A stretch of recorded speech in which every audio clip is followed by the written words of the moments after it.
ना बंदूक उठा रहे हैं, ना हम मार पीट कर रहे हैं, ना हम गाली गलौज कर रहे हैं। हम सार्वजनिक मंच में हम कॉन्स्टिट्यूशनल टूल्स से लड़ रहे हैं। आप हमें फैक्ट फाइंडिंग करने नहीं देते। कोई फैक्ट फाइंडिंग टीम जाती है। आप बस्तर में आए दिन मारकाट हो रहा है, वहां 300 से ज्यादा लोग आप कह रहे मार डाल चुके हैं। आप फैक्ट हेट स्पीच के उनको ही तो उजागर करा था। लिंचिंग कोई बड़ी अच्छी बात है क्या? इस देश की शोभा है, उसके बारे में बात करना से तो देश की शोभा कम हो रही है। आप उसको आपराधिक कर रहे हैं बात करना, और लिंचिंग होने देना सही है। और ये शाहीन बाग कौन है पीछे वो हमें पता है, लेकिन शाहीन बाग के एसएचओ जो इस वक्त लालायत फिर रहे हैं, उनकी गिरफ्तारी के लिए इलीगल तरीके से उनके खिलाफ केस दर्ज हो for breaking the law, for violating his constitutional rights. कल आपको अदालत जाने से भी रोका जाएगा। वो कहेंगे अदालत में आपने ऐसी करते ही हैं। अदालत में जितना इंटिमिडेशन आजकल हो रहा है, हमारे साथी लोग लगातार बता रहे हैं। आपने इस माहौल में डर बना के रख दिया है। आप हमको बोलने नहीं देते, और जो निडर होके बोलता है आप उसको जेलों के पीछे सलाखों में रखना चाहते हैं। हम अपनी चुप्पी तोड़ेंगे, हम निडर होके बोलेंगे। 11:15 बजे कागज आता है दिल्ली से। आप समझ सकते हैं कि एसएचओ शाहीन बाग एक फ्रंट है, सारा कुछ पीछे से हो रहा है। अगर मेरी एफआईआर 1248 दिल्ली में दर्ज होती है, मैं कैसे 5 बजे बैंगलोर के फ्रेजर टाउन पहुंच सकती हूँ? जो माइनॉरिटी समाज, मुसलमान समाज इस वक्त सबसे ज्यादा पीड़ित है, जिसको धकेला जा रहा है, जिसकी सिविल लिबर्टीज सप्रेस्ड है, जिसके ऊपर इतना जबरदस्त चुप होने का दबाव है, वो एक मंच एपीसीआर दे रहा है। उसके दफ्तर पहुंचे, वहां पे डराने धमकाने, एक चिलिंग इफेक्ट कॉज करने। दिल्ली पुलिस संडे भी रही, कल मंडे भी रही, और अब निकली होगी जब प्रोटेक्शन दिया है। आप ये बताइए हमें कि इतनी ज्यादा क्यों उतावले पकड़ने के लिए?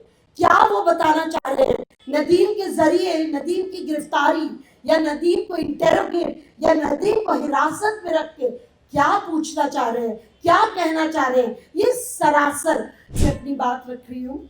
वर्तमान में मैं अध्यक्ष हूँ इस संगठन की, और मैं इसलिए, और हमारा संगठन इसलिए अपनी बात रखना चाहता। और हम लोगों ने उसी दिन रात 29 की रात 30 के 1 बजे सुबह हमने हमारा प्रेस नोट इशू किया था, क्योंकि हमें हैरानी हुई कि इस तरीके से कोई पुलिस आकर किसी मानवाधिकार कार्यकर्ता, वो भी एक सीनियर मानवाधिकार कार्यकर्ता के साथ इस तरह का सलूक करती है।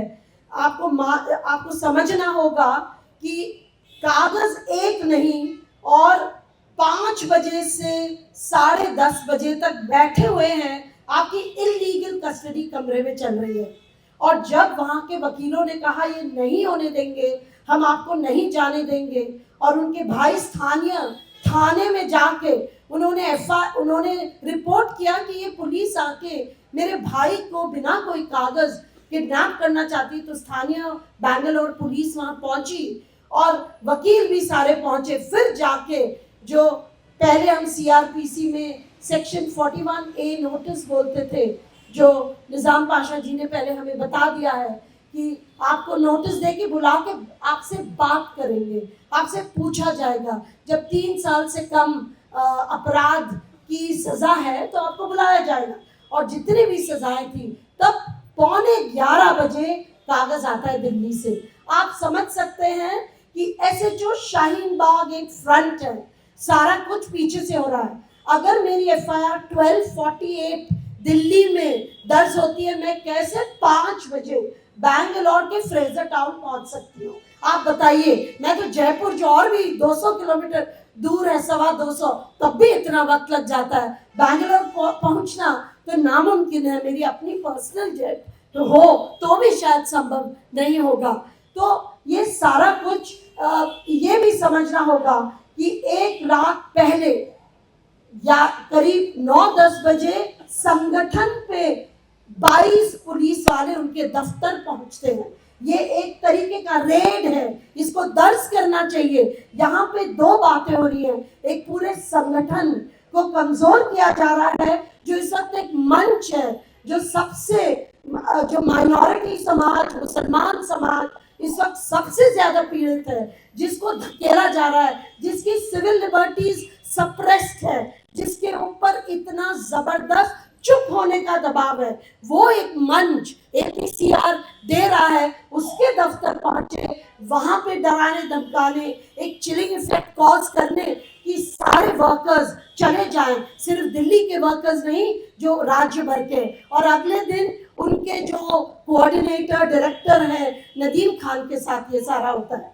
आपको हैरानी होगी कि जब कागज दे दिया और उनसे बोला ठीक है 30 माने संडे की 1 बजे तक आप अदालत आपको हमारे से बात करनी है, तो दिल्ली पुलिस संडे भी रही, कल मंडे भी रही और अब निकली होगी जब प्रोटेक्शन दिया है। आप ये बताइए हमें कि इतनी वहां इतनी ज्यादा क्यों उतावले पकड़ने के लिए, क्या वो बताना चाह रहे हैं? नदीम के जरिए नदीम की गिरफ्तारी या नदीम को इंटेरोगेट या नदीम को हिरासत में रख के क्या पूछना चाह रहे हैं, क्या कहना चाह रहे हैं? ये सरासर उसके मानवाधिकार का उल्लंघन है और देश के कानून का उल्लंघन है। देश का कानून इसको बिल्कुल सहन नहीं करेगा। और मुझे लगता है हम अपनी आवाज पुरजोर रूप से रखने आए हैं दो बातों के जो उन्होंने एग्जीबिशन बनाई, दैट वाज मानव अधिकार के टूल्स क्या बचे हैं। हम शांतिपूर्वक मानव अधिकार के मुद्दे पर संघर्ष करना चाहते हैं। हम ना बंदूक उठा रहे हैं, ना हम मारपीट कर रहे हैं, ना हम गाली गलौज कर रहे हैं। हम सार्वजनिक मंच में हम कॉन्स्टिट्यूशनल टूल्स से लड़ रहे हैं। आप हमें फैक्ट फाइंडिंग करने नहीं देते। कोई फैक्ट फाइंडिंग टीम जाती है, आप बस्तर में आए दिन मारकाट हो रहा है, 300 से ज्यादा लोग आप कह रहे मार डाल चुके हैं, आप फैक्ट फाइंडिंग देते। A legitimate human rights tool which Gandhi used in when he went to Champaran, Mahatma Gandhi used that. He did a fact finding of the indigo farmers to understand उनकी स्थिति क्या थी। एक मानव अधिकार कार्यकर्ता क्या कर सकता है? स्थिति की रिपोर्ट ही तो रख सकता है ना। और उसके बाद हम क्या बोलते हैं, मैं महिला आंदोलन से, हम कहते हैं चुप्पी तोड़ो और उस बात को रखो, उसके लिए मंच ढूंढो। तो एपीसीआर वही तो कर रहा था, जो तरह के वायलेशंस, जो प्यूनिटिव डेमोलिशंस या हेट स्पीच के, उनको ही तो उजागर कर रहा था। लिंचिंग कोई बड़ी अच्छी बात है क्या? इस देश की शोभा है, उसके बारे में बात करना से तो देश की शोभा कम हो रही है। आप उसको आपराधिक कर रहे हैं बात करना, और लिंचिंग होने देना सही है। तो मुझे लगता है इस वक्त व्हाट इज, और ये आपके लिए भी है, सारे मीडिया जगत के लिए है, और वो लोग जो लिखने पढ़ने वाले लोग हैं, आपकी लेजिटिमेट ह्यूमन राइट्स टूल्स को to talk about it, to broadcast it, to investigate, to publish, उसको आपको कमजोर करना जा रहा है। और कल आपको अदालत जाने से भी रोका जाएगा। वो कहेंगे अदालत में आपने ऐसी, करते ही हैं अदालत में, जितना इंटिमिडेशन आजकल हो रहा है हमारे साथी लोग लगातार बता रहे हैं। तो पीयूसीएल का क्लियर मानना है कि मानव अधिकार कार्यकर्ता और मानव अधिकार संगठन, एक सिविल लिबर्टीज ऑर्गेनाइजेशन, एक सिविल राइट्स ऑर्गेनाइजेशन के साथ आप इस तरीके का बिल्कुल खिलवाड़ नहीं कर सकते हैं। आप उनको आपराधिक कृत्य में नहीं रख सकते हैं। हमारे पीयूसीएल के वाइस प्रेसिडेंट शायद पहली गिरफ्तारी for dissent, for exposing what the state was doing 2007 में सल्वा जुडूम को एक्सपोज करने की पहली report, when the state makes war on its own people, और विनायक सेन की गिरफ्तारी 2007 में हुई। मुझे लगता है हमने उसको सहा है, उस नाइंसाफी को सही है। विनायक सेन के बाद सीमा आजाद और उसके बाद सुधा भारद्वाज, स्टैन स्वामी, हम लगातार सह रहे हैं इस चीज को। तो ये केवल हमारी बात नहीं है, ये सब लोगों की बात है, एक एक कार्यकर्ता की बात है जो इस वक्त अपनी आवाज खोल रहा है। आपने इस माहौल में डर बना के रख दिया है, आप हमको बोलने नहीं देते, और जो निडर होके बोलता है आप उसको जेलों के पीछे सलाखों में रखना चाहते हैं। हम अपनी चुप्पी तोड़ेंगे, हम निडर होके बोलेंगे, आप हमको रोकेंगे, हम आपसे लड़ेंगे मानव अधिकार कॉन्स्टिट्यूशनल टूल से, लेकिन आप हमको रोकने नहीं देंगे। तो हम चाहते हैं ये पूरी चीज एक्चुअली एक्सपोज होनी चाहिए, भाई कौन करवा रहा है, क्योंकि उस एग्जीबिशन में हेट मॉन्गर्स के तहत नरेंद्र मोदी का नाम है, इसलिए आप विवश हो रहे हैं कि कैसे लिख दिया।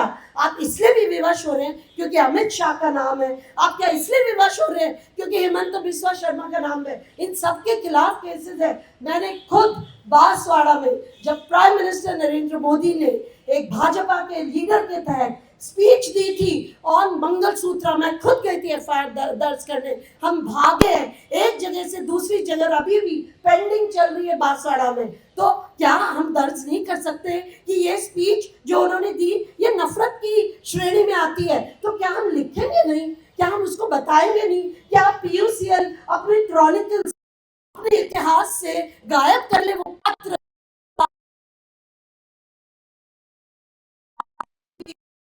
की स्पीच को लेके हमने सवाल खड़े करे?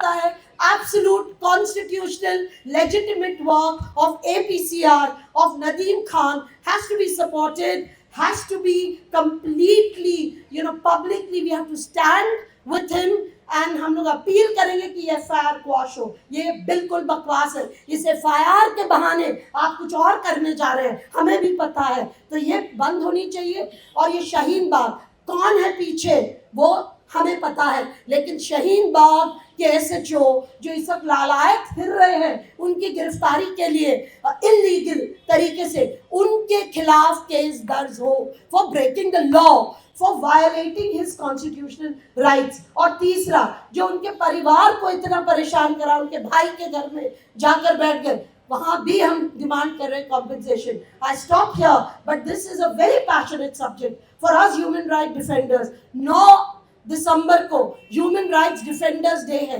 1998 में डिक्लेरेशन हुआ, हमारी कंट्री ने भी साइन किया कि सारे देशों के मानव अधिकार संरक्षकों की संरक्षण हम राज्य करेगा, संरक्षण काम करने के लिए स्पेस देगा। और वो देख लीजिए कितने वर्ष हो गए, I think it's going to be 34 years, और हम लोग कहाँ पे खड़े हैं। हम दोबारा से मानव अधिकार कार्यकर्ताओं को जेलों में भेजना चाहते हैं। India is violating international law.